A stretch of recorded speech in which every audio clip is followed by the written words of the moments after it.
Okay, so I just finished reading Lucifer's Hammer. This is my first edition copy. It's probably the fourth or fifth time I've read this book. And it's probably one of the best written sci-fi books I've ever read, or one of the best disaster books I've ever read, however you want to look at it. It but I wanted to talk a little bit about it because it really kind of fits well with sort of my philosophy on reading and why it's important.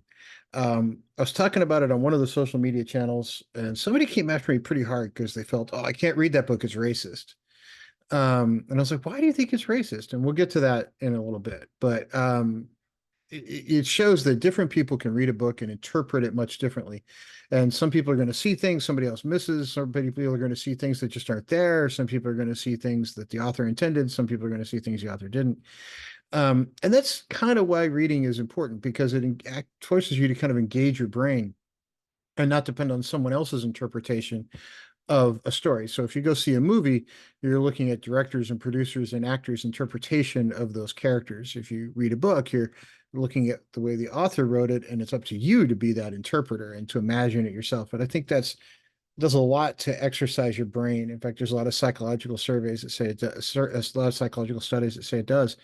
And it certainly helps foster creativity, and that's been shown in journals. So it's one of those things I do to kind of keep my creative juices flowing is read, and that doesn't just help me as a writer; it helps me as an engineer, which is how I earn my paycheck. Even though my degrees are in physics, I actually work as an engineer.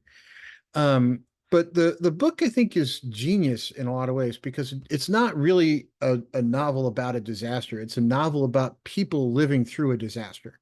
And that's a much different thing. Sometimes people set out to write a disaster story, and it's as much about the disaster as anything else. This isn't that. This is a story about a group of people, and it just happens to have a comet hit the Earth and destroy civilization as we know it. So it is sort of this dystopian thing. But it actually it covers the time period before the Earth was struck. In fact, it covers it right as things were discovered. And like, oh, is it going to hit the Earth? No, probably not. And well, maybe. And then the odds, as you read the story, get closer and closer and closer. So first it's, hey, will this thing hit the Earth? It's a billion to one against. And then it's, well, maybe a million to one against. And well, maybe 1,000 to one against. And you can just kind of see how the news media, even in today's world, would spin that. This was written in 1977, but how would the news media today spin that? You're like, oh my God, the odds are better, right? We would get a daily story about the odds counting down this thing on whether or not it would hit us. And the book itself, kind of gets you to like the characters and identify with them before the hit occurs. And then when the hit happens, you see the world crumbling around it because right up until the last minute, nobody thought it was going to hit. It was like, oh, it'll miss us by a couple thousand miles. Who cares? And sure enough, it didn't. It plowed right into the earth and hit in multiple spots because the thing broke apart. There were even people who were in denial. I was like, did it really hit us? No way. That had to be something else, right? It's not possible. So, of course, you would have that even today. You'd have people going, oh, fake news is not a possibility, right? And then once you get through the disaster, it really does wipe out, 99% of humanity or something. It wipes out electricity. It wipes out, food supplies. It wipes out shipping, logistics, all kinds of things. So people have to figure out how to survive. And of course, there's no food, there's no water, there's no hot water, there's no running water. It's sort of back to the Stone Age. And you have these pockets of survival. And then you have these things like, okay, well, what's the definition of a kid? You have to struggle with, is a 14-year-old really treated like an adult, or is a 15-year-old treated like an adult, or just, hey, people do what you need to do because that's the world we live in and we all got to survive, right? So that's just sort of it struggles with those kinds of questions, which are interesting questions to go answer. Is like in a modern world, we have strict definitions for things, but let's say we didn't have everything and we were kind of living, Stone Age world. What does kid adult look like, and how do modern people kind of cope with that? And that's actually one of the themes of the book. Um, but the thing about the survivors was you have people who form these little pockets and kind of band together to try to survive. And there's this one group it starts out as former military that kind of decide, hey, you know what, we're going to kill our officers and we're going to go into business for ourselves. And what does that mean? Because where do you find food? Well, of course, there's all these people walking around, food, right? Meat. So the military group is one of the groups that turns to cannibalism to survive. And the military group eventually merges with a group that was trying to figure out how to survive and couldn't. That was an inner city group of gang members that happened to be largely African American. So the military and the African Americans kind of merged, and then in comes this preacher who's sort of telling them they're doing God's work and cannibalism's okay. And now you've got these people who are off trying to build a farming community, and the cannibals are going to go up and try to indoctrinate them into their group and take over their farmland because these farmers had figured out how to actually survive by growing food and cattle. And, they kind of were just about ready to kind of make it when the cannibals come along like, aha, we're going to take over your land too.